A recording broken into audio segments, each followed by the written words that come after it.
तबल्याचा जादूगार 7 वर्षांचा अवधूत मुनफन. फक्त 7 वर्षांचा अवधूत वैभव मुनफन याने आपल्या तबला वादनाच्या कलेने ग्रामीण भागातील एका लहान गावातून निघून सर्वांचे लक्ष वेधून घेतलेले आहे. अहिल्यानगर जिल्ह्यातील वडगाव तांदळी गावात राहणारा हा बालकलाकार सध्या इयत्ता 2रीत शिकत आहे. कुटुंबातील संगीतमय वातावरणाने अवधूतच्या कलेला पोषक असे वातावरण निर्माण केलेले आहे. त्याचे वडील वैभव मेडिकल क्षेत्रातील तर आजोबा रामदास मुनफन सामाजिक आणि धार्मिक क्षेत्रात कार्यरत आहेत. घरात आजी आजोबा वडील आई आत्या सर्वजण भजन कीर्तनाच्या कार्यक्रमात तबला पेटी टाळ या वाद्यांसह सहभागी होतात. या संगीतमय वातावरणात वाढल्यामुळे अवधूतमध्येही सदरचा कलावेद जन्मताच आलेला आहे. अवधूतची कहाणी या संगीताच्या पारंपरिक वारशाबरोबरच आजच्या मोबाईल युगातील पालकत्वावरही प्रकाश टाकते.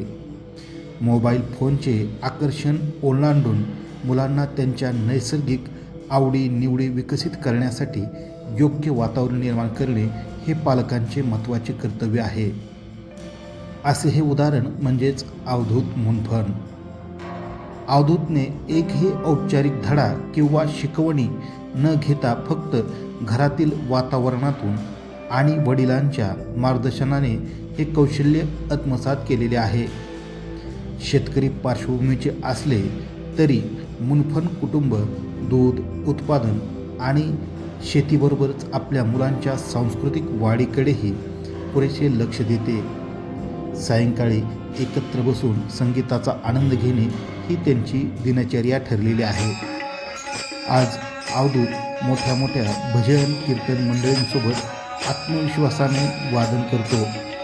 तबल्याच्या आडून झाकला गेला तरी त्याच्या वादनाची तालबद्धता ऐकणाऱ्याच्या मनाला स्पर्श करते.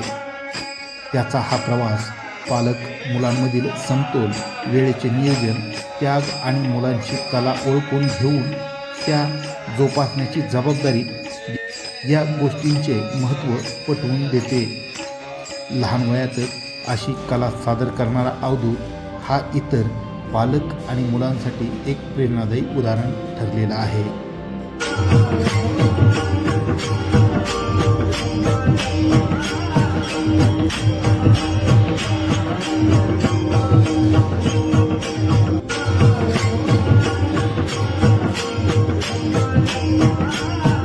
तुम्हाला कौतुकाचं मोठं स्वप्न असणार आहे तुमचं?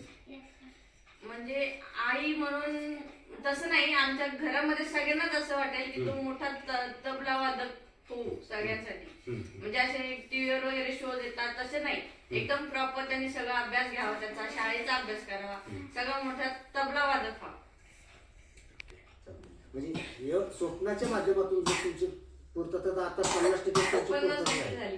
फक्त योग्य पद्धतीने त्याला योग्य स्टेज मिळावं हीच तुमची अपेक्षा हीच अपेक्षा. आणि त्याची शिकायला सुद्धा आम्ही चांगल्या प्रकारे जोपासणार आहे.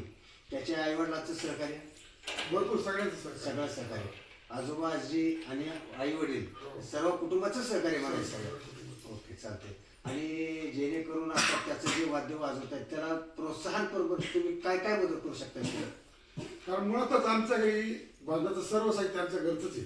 साहित्य घरी तबला आहे, पेटी आहे, तपवाद आहे, टाळ येतं. त्याच्यामुळे त्याला त्याविषयी कुठली आणाची याची गरज पडत नाही. पण आता लहान असल्यामुळे त्यांची समजा काही थोडी फुटतूट झाली ते आम्ही लगेच रिपेअर करून अवधूतला जे भविष्य त्याचं दिसतंय ते त्या भविष्यामध्ये तुमचा सिंहाचा वाटा असणार हे मात्र नक्की. धन्यवाद.